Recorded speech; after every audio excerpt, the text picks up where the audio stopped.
Welcome back to my channel, you guys. My name is Ijoma, family medicine attending, currently on maternity leave with my newborn baby girl, Amarachi.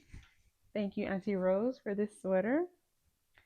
And she's about a month old, and I will be giving you guys some updates on top of the main goal today of cleaning this toddler play area and testing out this new microphone that I have, trying to kind of see if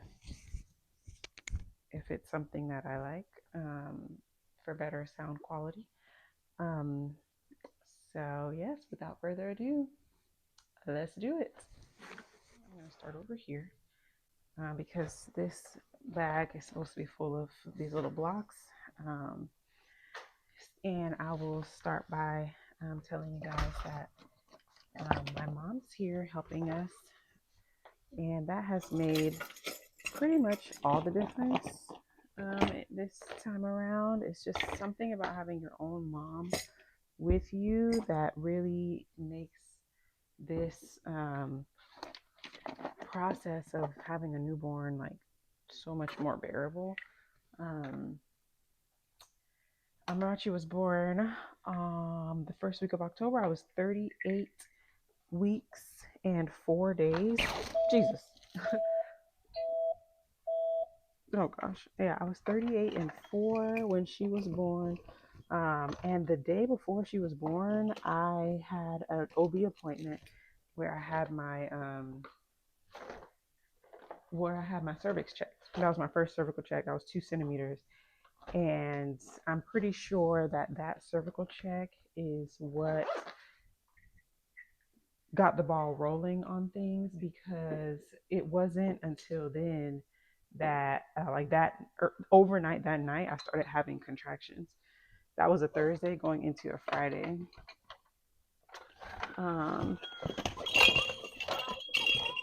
The general concept with his toys is like dump everything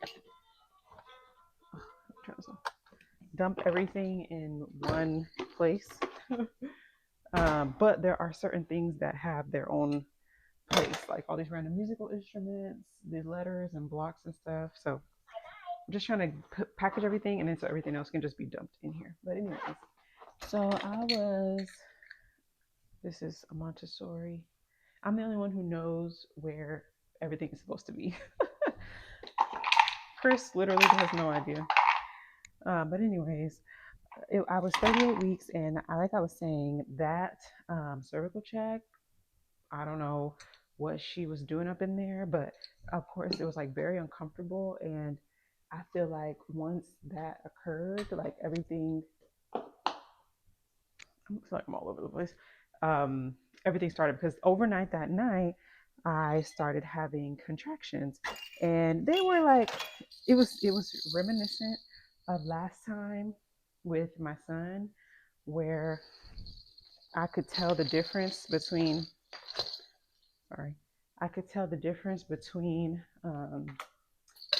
Braxton Hicks and the real contraction.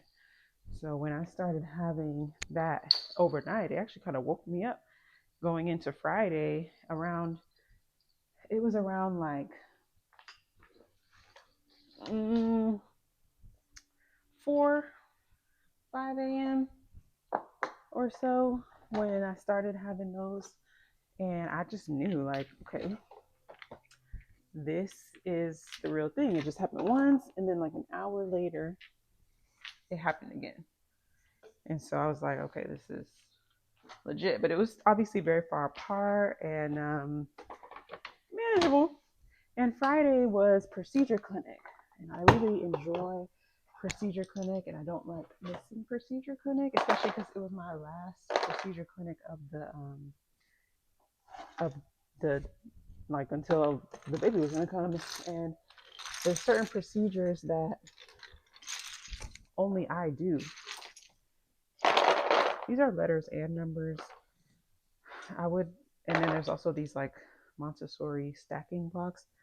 I would like to separate these, but it doesn't matter because then I'm just gonna dump them out at some point anyway. So I just collected them, honestly. But so I wanted to still do procedure clinic because I knew there were certain patients that were like coming. I had this other patient who was begged to get on the schedule so that I could sign this paperwork for her. So like I just knew, I'm looking around because I know. So I just knew that like I needed to be there for my patients. So yeah, I still went to clinic and I was having contractions, but in the beginning, I talked to my nurse and I told her that I started having contractions and I was not gonna make it through the afternoon for sure. So they went ahead and closed the morning out. I mean, they closed the afternoon out because I wasn't going to. I should just keep this here in case. I wasn't going to make it through the afternoon. So they closed the afternoon and I just made it through the morning, but the contractions were getting closer and closer together. Probably by the end of the morning, I was having them like every 20 to 30 minutes. I left. I was talking to my doula the whole time and I went to Chick-fil-A on my way home from work because I was like, if this is happening, I need to like.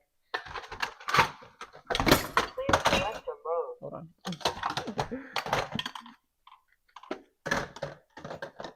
I need to get a good meal in so I can have my energy. So yeah, I went to Chick-fil-A and then I went home, told Chris the whole time we were communicating. So he knew what was up. And sorry, one second. Got a lot of noise over here, so let me.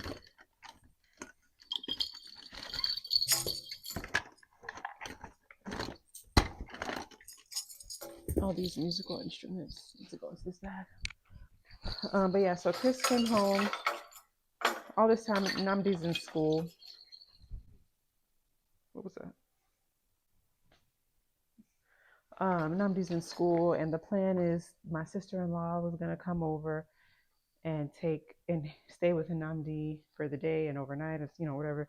And then we were gonna go to the hospital. So this is like, I don't know, getting to like 2:00 or something by this time. We had her come over, and I'm just laboring at home. My doula's there at this point in time as well.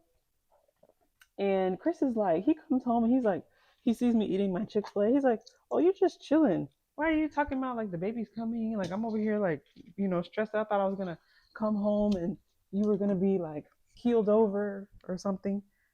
And I was like, I mean, I am in labor, but it's not like like it's not like brutal. Like I'm having contractions, I'm kind of chilling in between. They were like maybe every 7 to 10 minutes at this point. They're getting closer and closer, but it's like once the contraction is over, you can breathe again. That's kind of what I try to tell people, like, because I did it naturally. You do have the pain of the contraction, but like you just kind of get through it by breathing and having something is like flying around here. Breathing and I was using a TENS unit and I had my doula. She was giving me counter pressure, doing those different things. So then and then once the contraction is over, then you can kind of breathe again, and kind of just get through the next one. So it's especially latent labor, which is like before you get to active labor, it's definitely manageable. It's definitely manageable. Shouldn't have put that. I'll keep all these cars. Namdi is obsessed with cars. What is this? There's something like, okay. He's obsessed with cars, so an effort to like he will like just throw everything out to like, get to the cars. So I try to I'm trying to consciously put all the cars in one area where he can easily get to. Again, this is something that only I would do. So that's why I need to be the one to clean. But yeah, so they're getting closer and closer together. But my sister-in-law, my husband, we're all at home, and we're basically just waiting on Sanika, who's my doula, to kind of let us know like when we should go to the hospital. So I labored for probably a few more hours at home. It was around 5 when we pulled the trigger to go to the hospital. So Chris went to go pick up a Namdi, and me and Sanika, we went to go and hide in the guest room, and then my sister-in-law took Namdi outside to play. I should probably stop doing that. I don't know if that was affecting the sound, but she took Namdi outside to play so that then we could escape. So he never saw me. Because if he would have seen me, then knowing I was leaving, that would have caused a whole scene. So yeah, me and Chris escaped and Sanika, and then we were ready to roll. I put my hospital bag in the car. It had been in the car for a few days at that point, because I don't know if I mentioned it in my last video with my son that Chris left my hospital bag at home last time. So this time I was putting my destiny in my own hands.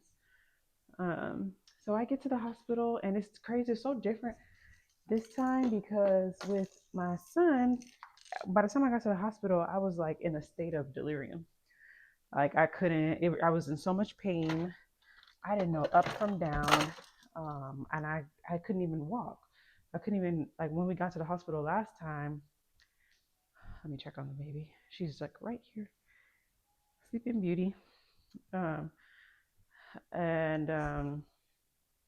I couldn't even walk. Like, I got straight from the car. Like, I literally went straight from the car into a wheelchair. So this time, like, we get to the hospital. I like get out of the car. I'm like in between contractions, but they're like every 5 minutes, every 3 to 5 minutes. So I get out. I walked in. I was like, oh, I never even saw these parts of the hospital last time. I was in so much pain. So I was like, oh, I like walked to the OB triage. Told them I was in labor. They were just like, okay, go. You can get yourself ready. I guess because they were looking at me like, are you sure you're in labor? And I was like, yeah, so I'm in labor.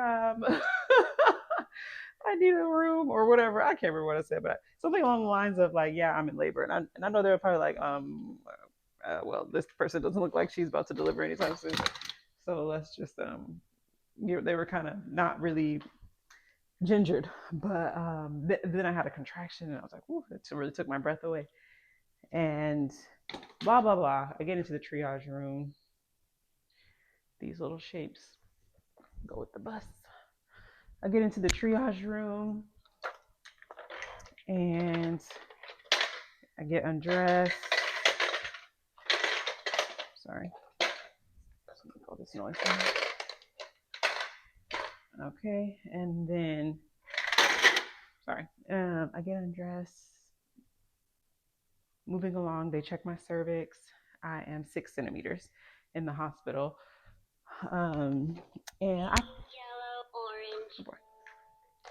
And I wasn't surprised to be 6 centimeters, obviously, because like I said, I got up, walked. Because when my first child, I was 9 centimeters, 8 to 9 centimeters when I got to the hospital. So I was like, and he was born within an hour. This time I was 6 centimeters. And I just continued to labor in the hospital with my doula.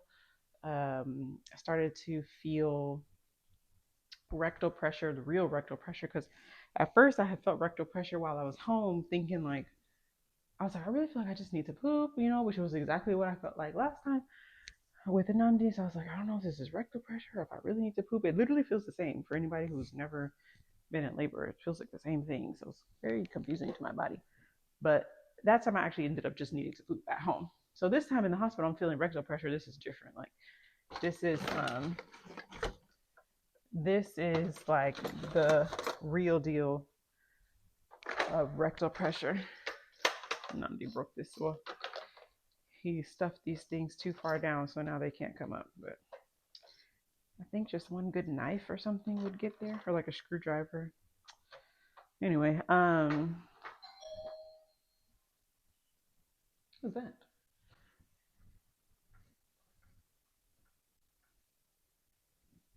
UPS. Been having deliveries like crazy. So 6 centimeters, continue to labor in the hospital, rectal pressure. And once I start feeling the pressure, it's like does not take very long before I'm like okie dokie. Like the pressure is getting worse. The pressure is getting worse. The OBGYN comes in. My OB was not on call. So this OB actually delivered my sister. So I'm familiar with her, but I never met her. But so she comes in. Oh, spider. She comes in and she's like, hello, nice to meet you. I hear you're your second time mom and blah, blah, blah. And I'm like, yeah, I've been feeling a lot of pressure. That's I think the first thing I said to her. I was like, oh, well, maybe she made a couple jokes. And then she asked me if she wanted to check, if I wanted to check me or something. I can't remember honestly, but I was like, I'm feeling a lot of pressure. And she was like, oh, okay. She's like, second time mom feeling pressure. It might be time to get going, get it cracking, have a baby. And I was like, yeah, I don't know. I'm just feeling a lot of pressure. So she was like, all right, well, let me just get the nurse and we'll get ready to check. I don't know how long she was gone, but I'm like, the pressure, I keep telling my, like saying, it's like, it's a lot of pressure. I was like, it's a lot of pressure. It's a lot of pressure. It's a lot of pressure. I just kept repeating that because I was like, man, like I'm feeling a lot of pressure. And so the OB comes back finally, and I'm just like, I was like, I'm feeling a lot of pressure. I'm feeling a lot of pressure. I'm like, I was like, it's a lot of pressure. I really feel like I'm almost gonna need to push soon. She was like, oh my gosh. She was like, okay, well, let's get checked. She checked me. She said I'm anterior lip. So she's like, a little bit of cervix left, maybe about 20 minutes. We'll be ready to go. And I was like, I was like, I'm not gonna be able to wait that long. Like, I really need to push like now. Like, I'm really feeling like I need to push. And like with each contraction, I was like, it was getting harder to hold back than to just push the baby out. Like that's the worst for me. That's the worst part. That time period when you're like 9 to 10 centimeters and you are at the very end, but you can't push yet. That is the worst part, the worst pain. I still remember it's the same thing that was the worst pain within Namdi, except within Namdi, it was worse because I didn't know. I was afraid that I wasn't gonna be able to push the baby out because of that level of pain. And I didn't know that as soon as I was able to push, things would be better.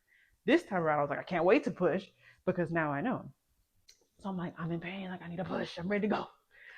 And so she was like, all right, well, let me just go ahead and get set up for delivery then. I won't even, I'll just stay in the room. And by the time I'm ready for delivery, we can start having this baby. So she turns her back to me and starts at the delivery table getting her stuff together. And I'm there like, I need to push. I was like, I really need to push. I'm sorry, I can't. I was like, it's too much pressure. I need to push. And she's like, all right. Well, she's like, all right, don't worry. We'll go ahead and start pushing. I was like, okay. She wasn't even like, she just, her back is to me. But I'm like pushing, not like crazy, but I'm just pushing enough that I can be like, okay, like I can, like when the contraction came, I could just push. So I pushed like maybe 3 times or something before she was ready to go, gloves and everything. So she comes in and she's just like, oh, she's like, oh, well, there she is. She's like, oh, there she is. Probably about one good round of pushing, mom, and this baby's gonna be here. And I was like, okay, music to my ears. So I started pushing. She's like, so this time I started when the real contraction came. I was like full force, to count down to 10 seconds, the you go, mom, and all that stuff. So yeah, every time I pushed, they were like, oh my gosh, she's here. And the beautiful thing about a natural birth is that you can feel everything like and your body you're so in tune. I was very in tune with my body and like what needed to be done and where, and I could feel how I'm pushing her out. So it doesn't, for me, I feel like I'm just in more control. So I'm pushing her out. I'm almost done the story and we're done cleaning, so I'm going to show you guys the final product. But I'm going to keep talking. So I'm pushing her out and then her head comes out. And that's kind of, I guess, the worst part. Her head comes out And I'm like, whew, okay. And that's when the water broke. My water never broke. I never got that experience of my water breaking with either of my pregnancies. That's unfortunate. But at that time, so the head came out. It was like burst of fluid. Um, then the OB is like, okay, mama, give me your hand. I was like, for what? I was like, why? I think I said for what? I think that's what I said. She was like, give me your hand, mom. I was like, for what? She was like, I want you to help deliver the baby. I was like, no, no. I was like, no, I don't want to. That's your job. I was like, no, I don't want to do that. I was like, you could do that. That's your job. Like, I'm fine. I'm fine here. I was like, let me just push. And she's like, okay. She's like, no problem. I think she was taken aback. I was like, I don't want to do all that. I was like, I don't know if that's what this new generation is doing, but I was like, I'm good on that. Like, I don't want to touch the baby. I want you to get the baby out and be done. Like, at this point, I'm ready to move on. She was like, okay, no problem. Just like, give me one more push then. So I pushed really hard, and then the rest of her body came out, and she was there. And man, I swear, it's like as soon as the baby comes out, it's like my stomach was like, because I was carrying it like pretty much all of my stomach, so it was just like poof, everything. I just like deflated like a balloon. And then they put her on my chest, and the rest is history. I was like, oh my god, like, whew, I did it. I pushed 5 times, and she was out, and then the placenta, and then I had like a small like abrasion or something that did not require stitches, so I didn't have to get stitched up, which is great because obviously I didn't have no medicine. I wasn't interested in feeling any extra pinching. I did feel some stinging from that, like the next week, but now it's resolved. But yeah, you guys, she came into the world healthy. She had to get because she came out quickly. Like I didn't have to push her that much. She didn't get. They used the analogy of like not getting the fluid squeezed out of her lungs, and so her oxygen levels were a little bit low. They did some suctioning, but that was pretty much it. And then she was born in the evening. That was at 7:47 p.m. And the next evening, we went home and did all the newborn stuff that night. I told them we wanted to go home. Everything was prepped. We went home that night. And then, so that was Friday. So Saturday night, we went home. And then on Sunday, Namdi met his sister. And He said it like it's he's sit down. been trying to do Okay, his sit own down. adjustment. Amarachi. I guess we can talk a little Amarachi. bit more about that later, but Okay, I'll Amarachi. just show you guys the room. Uh, all cleaned up, and baby girl sleeping, sleeping beauty. My mom went out to take a walk, so I told her I'd stay up since, like I said, we had a pretty decent night. Oh, I can show you guys her room too, and then I think I'll end the video there. So this is baby girl's room. This is sticker decals from Amazon, and her crib, her closet, which is smaller than Namdi's closet, which we've discussed because she's a girl. Like if we need to switch their rooms, but anywho, decal on the wall, Proverbs 31, and a monogram of her initials, JAA. Her first name is Joy, and we call her Amarachi, which is her middle name. And I'm gonna put some pictures here, newborn pictures underneath, like 1, 2, 3 panel frames. And then we have these bookshelves that need to be put up that will go here and here. And that'll be it. I wanted to get curtains. Chris was like, I don't want curtains. I swear, all this submission stuff we have to do as wives, like whatever. But so no curtains. I got overruled on that. And yeah, this was in Namdi's room, and then Namdi has upgraded furniture. This chair is going to move to Namdi's room eventually, and then the rocker, we'll put the rocker over here. Maybe move this over a little bit and bring the rocking chair that's currently in Namdi's room will come in here, and then this will be his like toddler boy chair. All right, you guys. Well, that'll be all for this video. I just wanted to catch you guys up on the birth of baby girl. She is here and flourishing, doing very well. Breastfeeding is going well.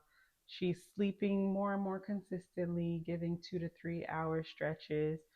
And yeah, I'm getting closer and closer to going back to work. I have 16 weeks of maternity leave, 12 weeks that is medical, 4 weeks that is PTO, and I'm soaking up every bit of it. My mom's here for 2 months, so she's leaving the first week of December, so I'm soaking her up. And honestly, don't know, like things are going to be so different when she leaves. But we may go back to having our evening help come a couple days a week just to relieve us. But anyway, we'll discuss. There'll be more things to discuss in future videos. I just wanted to give you guys an update. We are both doing well. And I have my 6 week postpartum visit actually this afternoon. So 6 weeks is our half of my medical leave is already done, which is insane. How fast? Like that's crazy. But yeah, you guys, thank you for watching. I hope you enjoyed this video. Thanks for helping me. This like I got this place clean in like no time, and I feel like so accomplished. And I'm glad that I was also able to make a video in the meantime to and the microphone, I think it's doing well. I won't formally know until, I mean, I've done some test videos. I think it's okay, but hopefully when I'm sitting down editing, like it's okay. But you guys enjoy the rest of your day and your week, and your month, and I hope to see you in the next video. Bye. Just wanted to show a little bit more of an outside look as opposed to the house girl look that I was giving earlier.